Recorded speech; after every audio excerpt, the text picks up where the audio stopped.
Praise the Lord. പ്രഭാത ധ്യാനത്തിനായി ദൈവം നമ്മുടെ ജീവിതത്തിൽ ഒരു പ്രഭാതം കൂടെ ദാനമായി തന്ന അവിടുത്തെ വലിയ സ്നേഹത്തെ ഓർത്ത് ദൈവത്തെ സ്തുതിക്കുന്നു.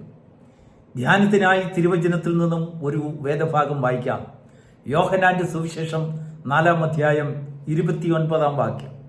ഞാൻ ചെയ്തതൊക്കെയും എന്നോട് പറഞ്ഞ ഒരു മനുഷ്യനെ വന്നു കാണുമേ, അവൻ പക്ഷേ ക്രിസ്തു ആയിരിക്കുമോ എന്ന് പറഞ്ഞു. ദൈവത്തിന് സ്തോത്രം. ശമരിയക്കാരി സ്ത്രീ സംസാരിക്കുന്ന ഒരു വാചകമാണ്.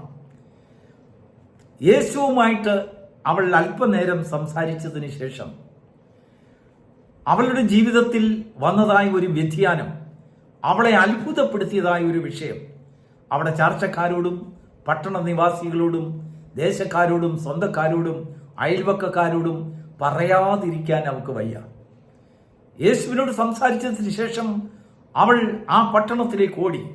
അവിടെ ചെന്ന് അവരോട് പറയുകയാണ്, ഞാൻ ചെയ്തതൊക്കെയും എന്നോട് സകലതും വ്യക്തമായി തുറന്നു പറഞ്ഞ ഒരു മനുഷ്യനെ വന്നു കാണുമേ, ഒരു പക്ഷെങ്കിൽ അവൻ ക്രിസ്തു ആയിരിക്കും. കാരണം ക്രിസ്തുവിന് മാത്രമേ അങ്ങനെ പറയാൻ കഴിയുള്ളൂ.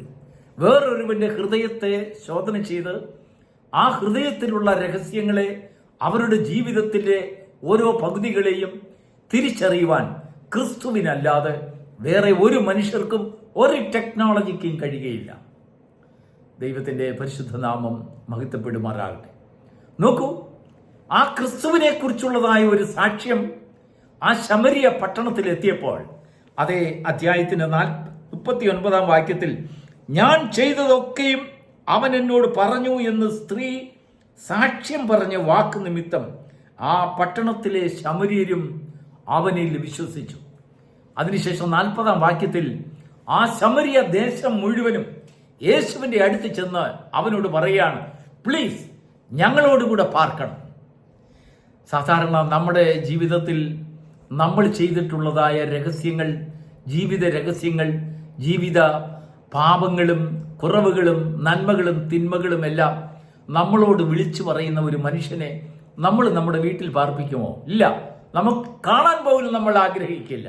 കാരണം അത് നമ്മുടെ മാത്രം രഹസ്യമാണ്. അത് പരസ്യമാക്കുവാൻ നാം ആഗ്രഹിക്കുന്നില്ല. വേറൊരു വ്യക്തി നമ്മുടെ ജീവിതത്തിൽ നാം രഹസ്യമാക്കി വെച്ചിട്ടുള്ളതായ അല്ലെങ്കിൽ നമ്മുടെ പല കാര്യങ്ങളും ജീവിത അനുഭവങ്ങളും വേറൊരു വ്യക്തി പച്ചയായി മറ്റുള്ളവരുടെ മുമ്പിൽ അത് വിളിച്ച് പരസ്യപ്പെടുത്തുവാൻ നാം ആഗ്രഹിക്കില്ല. അങ്ങനെ ഒരു വ്യക്തിയെ സകലരും കേക്ക് പറയുന്നതായ ഒരു വ്യക്തിയെ തീർച്ചയായിട്ടും നമ്മൾ നമ്മുടെ വീട്ടിൽ കൈക്കൊള്ളുകയില്ല. ഒരുപക്ഷെങ്കിൽ നമ്മൾ അദ്ദേഹവുമായിട്ട് രഹസ്യമായിട്ട് പലപ്പോഴും സംസാരിച്ചേക്കും. പക്ഷെങ്കിൽ ശമരിയക്കാർ പറഞ്ഞതുപോലെ ഒരു വാചകം നമ്മൾ പറയുകയില്ല. അവർ പറയാൻ ഒരു കാരണമുണ്ട്. എന്താണെന്ന് അറിയാമോ? ആ സ്ത്രീയുടെ വാക്ക്, ശമരിയക്കാരി സ്ത്രീയുടെ വാക്ക് നമ്മൾ പ്രത്യേകം ശ്രദ്ധിക്കണം. നോക്കൂ, എൻ്റെ കൂട്ടുകാരെ, എൻ്റെ ദേശക്കാരെ, എൻ്റെ സ്നേഹിതരെ, എൻ്റെ സ്വന്തക്കാരെ, ഞാൻ ചെയ്തത് എന്നോട് പറഞ്ഞത്, വേറൊരോട് പറഞ്ഞതല്ല. ഒരു മനുഷ്യൻ ഒരു വ്യക്തിയെ കുറിച്ചുള്ളതായ എന്തെങ്കിലും രഹസ്യങ്ങൾ, അവരുടെ ജീവിതത്തിലെ തോൽവികൾ, പരാജയങ്ങൾ അവന് വെളിപ്പെട്ടാൽ, അങ്ങനെ ഒരു കഴിവുണ്ടായാൽ, അല്ലെങ്കിൽ വേറൊരു മനുഷ്യന്റെ ഹൃദയത്തെ റീഡ് ചെയ്യാനുള്ളതായ ഒരു കഴിവ് നമുക്ക്, അങ്ങനെയുള്ളൊരു വരം ദൈവം നമുക്ക് തന്നാൽ, നോക്കൂ, നമ്മുടെ മുൻപിൽ ആർക്കും ജീവിച്ചിരിക്കാൻ കഴിയില്ല. സകലരെയും ലജ്ജിപ്പിക്കുന്നതായ ചില പരിപാടികൾ നമ്മൾ ചിലപ്പോൾ ചെയ്തു തന്നിരിക്കും. നമ്മൾ മനുഷ്യരാണ്. നമ്മൾ മറ്റുള്ളവരോട് പറയും, ഇന്നാർ ഇങ്ങനെയാണ്, അവരിങ്ങനെയാണ്, അങ്ങനെയാണ്.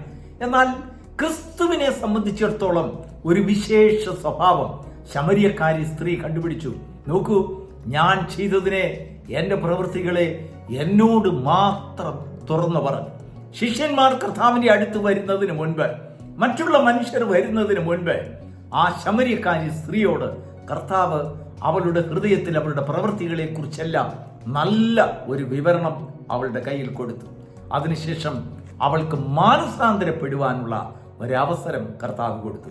നോക്കൂ, പാപത്തിൽ പിടിക്കപ്പെട്ട ഒരു സ്ത്രീയെ പരീശന്മാരും യഹൂദന്മാരും കർത്താവിന്റെ സന്നിധിയിൽ കൊണ്ടുവന്നതിന് ശേഷം അവളെ ന്യായപ്രമാണത്തിന് പ്രകാരം കല്ലെറിഞ്ഞു കൊല്ലണം എന്ന് കർത്താവിനോട് ആജ്ഞാപിക്കുമ്പോൾ, അല്ലെങ്കിൽ കർത്താവിനോട് വിവരിച്ചു പറയുമ്പോൾ, യേശു അവരോട് പറഞ്ഞത്, നിങ്ങളിൽ പാപമില്ലാത്തവൻ ഇവളെ കല്ലെറിയട്ടെ. അങ്ങനെ ആ വാക്ക് കേട്ടപ്പോൾ ചെറിയവരും വലിയവരുമായി എല്ലാവരും അവിടം വിട്ട് മാറി എന്നാണ് നാം ദൈവത്തിന്റെ വചനത്തിൽ വായിക്കുന്നത്. ഒടുവിൽ എല്ലാവരും പോയി കഴിഞ്ഞപ്പോൾ അവളും യേശുവും മാത്രം അവശേഷിച്ചിരിക്കയിൽ കർത്താവ് അവളോട് സംസാരിക്കുവാൻ ചെന്നു. നിന്നെ ആരും കല്ലെറിഞ്ഞില്ലേ? എല്ലാവരും പോയോ? അതിനുശേഷം അവളുടെ പാപ പ്രവൃത്തികളെ കുറിച്ച് കർത്താവ് അവളോട് രഹസ്യമായി വ്യക്തിപരമായി അവൾക്ക് വിവരിച്ചു കൊടുത്തു. അതിനുശേഷം അവളോട് പറയാണ്, മകളെ, സ്ത്രീയെ, ഇനിയും മേലാൽ നീ പാപം ചെയ്യരുത്, ഞാനും നിന്നെ ശിക്ഷിക്കുന്നില്ല, നിന്നെ വെറുതെ വിടുന്നു. നോക്കൂ, ദൈവം മറ്റുള്ളവരുടെ മുമ്പിൽ അവർ പറഞ്ഞുകൊണ്ടുവന്നതായ പാപപ്രവൃത്തികളെ യേശുവും ഉരുവിട്ട് അവൾക്ക് വേദനാജനകമായ ഒരു സന്ദർഭം, ഒരു സാഹചര്യം അവിടെ സൃഷ്ടിച്ചിരുന്നെങ്കിൽ ആ സ്ത്രീയെ യേശുവിന് നേടുവാൻ കഴിയുകയില്ലായിരുന്നു. ശമര്യക്കാരി സ്ത്രീയെ സംബന്ധിച്ചിടത്തോളം അവരുടെ ജീവിതത്തിൽ ധാരാളം പോരായ്മകളുണ്ട്, അവരുടെ ജീവിതത്തിൽ ധാരാളം പാളിച്ചകളുണ്ട്, അവളുടെ ജീവിതത്തിൽ ധാരാളം അനുസരണക്കേടുകളുണ്ട്. പക്ഷെങ്കിൽ അവളും യേശുവും മാത്രമായിരിക്കുമ്പോൾ അതിനെ അവൾക്ക് വിവരിച്ചു കൊടുത്തു. അവൾക്ക് മാനസാന്തരപ്പെടുവാനുള്ള അവസരം അവൾക്ക് സൃഷ്ടിച്ചു കൊടുത്തു. അതുകൊണ്ടാണ് അവൾ വന്ന് പറഞ്ഞത്, ദേശക്കാരുടെ അടുത്ത് വന്ന് പറഞ്ഞത്, ഞാൻ ചെയ്ത പാപം എന്നോട് പറഞ്ഞതായ, മറ്റുള്ളവരോട് പറഞ്ഞതല്ല, എന്നോട് പറഞ്ഞതായ ഒരുവനെ നിങ്ങൾ വന്ന് കാണുവീൻ, ഒരു പക്ഷെങ്കിൽ അവൻ ക്രിസ്തു ആയിരിക്കും. ക്രിസ്തു മാത്രമേ അങ്ങനെ ചെയ്യുകയുള്ളൂ. എല്ലാ മനുഷ്യരും നമുക്കെതിരായിട്ടുള്ളതായ ഒരു പാപ പ്രവൃത്തികളെ അവർക്ക് ബോധ്യപ്പെട്ടാൽ, അവർ കേൾവിപ്പെട്ടാൽ, അവരുടെ കയ്യിൽ നിന്നും കൂടെ കുറച്ചിട്ടും കൊണ്ട് അവർ കൊണ്ടുപോയി പരസ്യപ്പെടുത്തും. അവർ ആ ജീവിതത്തെ പരിഹാസ്യമാക്കും. ജീവിതത്തിൽ ഉയർത്തെഴുന്നേൽക്കാത്ത രീതിയിൽ വേദനാജനകമായ ഒരു ജീവിതാന്തരീക്ഷം, മുൻപോട്ട് പോകുവാൻ കഴിയാത്ത ഒരു പാത ആ വ്യക്തിയുടെ മുൻപിൽ മനുഷ്യർ സൃഷ്ടിക്കും. പക്ഷെങ്കിൽ ക്രിസ്തുവിന്റെ കയ്യിൽ ആ വ്യക്തിയെ കിട്ടിയാൽ, കർത്താവും ആ വ്യക്തിയും മാത്രമുള്ളപ്പോൾ അവരുടെ പാപത്തെക്കുറിച്ച് എണ്ണി അവർക്ക് ബോധ്യം വരുത്തിയതിനു ശേഷം കർത്താവ് അവർക്ക് മാനസാന്തരപ്പെടുവാനുള്ളതായ ഒരവസരം, ഒരിക്കലും ദാഹിക്കാത്ത ജീവജലം കുടിക്കുവാനുള്ളതായ ഒരു ഭാഗ്യം അവർക്ക് കൊടുത്തു. അതുകൊണ്ടാണ് ശമര്യക്കാര് പറഞ്ഞത്, പ്ലീസ് ഞങ്ങളുടെ ഇടയിൽ നീ പാർക്കണം. കർത്താവ് അവരുടെ അപേക്ഷ കേട്ടു. അവരുടെ കൂടെ പോയി 2 ദിവസം അവരോടുകൂടെ പാർത്തു. ശമരിയ പട്ടണം മുഴുവനും യേശുവിൽ വിശ്വസിക്കുവാൻ അത് കാരണമായി. ഒരു വ്യക്തിയുടെ ദോഷം വേറൊരു വ്യക്തിയോട് പറയാതെ, ഒരു വ്യക്തിയുടെ പാപം വേറൊരു വ്യക്തിയോട് പറയാതെ, ഒരു വ്യക്തിയുടെ കുറവുകളും കുറ്റങ്ങളും താഴ്ചകളും അല്ലെങ്കിൽ ഇല്ലായ്മകളും വേറൊരു വ്യക്തിയോട് പറയാതെ, അവനും യേശുവും മാത്രമുള്ളപ്പോൾ പരിചയപ്പെടുത്തി, വ്യക്തമാക്കി, മനസ്സിലാക്കി, ബുദ്ധി ഉപദേശിച്ച് നമ്മെ പിന്താങ്ങുന്നതായ, നശിപ്പിച്ചു കളയാതെ, താഴ്ത്തിക്കളയാതെ നമ്മെ ഉയർത്തിക്കൊണ്ടുവരുന്നതായ, രക്ഷിക്കുന്നതായ വ്യക്തിയാണ് ക്രിസ്തു. ഈ പ്രഭാതത്തിൽ ദൈവത്തിന്റെ ആത്മാവ് നമ്മോടും പറയുകയാണ്, നാം ചെയ്തതായ കുറവുകൾ നമ്മോട് മാത്രം പറയുന്ന ഒരുവനെ വന്നു കാണുന്നേ, അവൻ പക്ഷേ ക്രിസ്തു ആയിരിക്കും. യെസ്, ക്രിസ്തുവിന് മാത്രമേ അത് ചെയ്യുവാൻ കഴിയുള്ളൂ. കർത്താവായ യേശു ക്രിസ്തുവിനെ നീ നിന്റെ ഭവനത്തിൽ കൊണ്ടുപോയാൽ, നീ നിന്റെ ഭവനത്തിലേക്ക് ക്ഷണിച്ചാൽ, നിന്റെ ജീവിതത്തിലേക്ക് ക്ഷണിക്കുന്നുവെങ്കിൽ അവനിലുള്ള പ്രത്യേകത, നിന്റെ വ്യക്തിപരമായ കാര്യങ്ങൾ നിന്നോട് പറഞ്ഞ് അതിനകത്തെ തെറ്റും ശരികളും കർത്താവ് നികത്തി അല്ലെങ്കിൽ നിന്നോട് വിവരിച്ചു തന്നതിന് ശേഷം തെറ്റുകളെ കുറിച്ച് മാനസാന്തരപ്പെട്ട് ഒരിക്കലും ദാഹിക്കാത്ത ജീവജലത്തിന്റെ അംശിയായി നിന്നെ തീർക്കും. ആ ജീവജലം നിന്റെ ഭവനത്തിലേക്ക് വരുമ്പോൾ, ആ ക്രിസ്തു നിന്റെ ഭവനത്തിലേക്ക് വരുമ്പോൾ, ഇതാ ഒരു പുതിയ ജീവിതം അവിടെ തുടങ്ങിയായി, ഒരു പുതിയ സന്തോഷം, പുതിയ ആനന്ദം.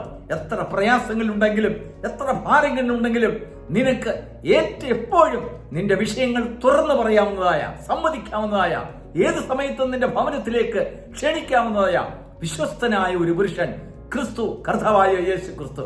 ഈ പ്രഭാതത്തിൽ ആ ക്രിസ്തുവിനെ നിങ്ങളുടെ ഭവനത്തിൽ, നിന്റെ ദേശത്തിൽ, നിന്റെ ജോലിയിൽ, നിന്റെ വ്യക്തിപരമായ ജീവിതത്തിൽ നിനക്ക് കാണുവാൻ, ക്ഷണിക്കുവാൻ നിനക്ക് സാധിക്കുന്നുണ്ടെങ്കിൽ ആ ശമരിയ പട്ടണം പോലെയുള്ളതായ ഒരു അനുഭവം നിന്റെ ഭവനത്തിലും നിന്റെ ജീവിതത്തിലും കടന്നു വരും.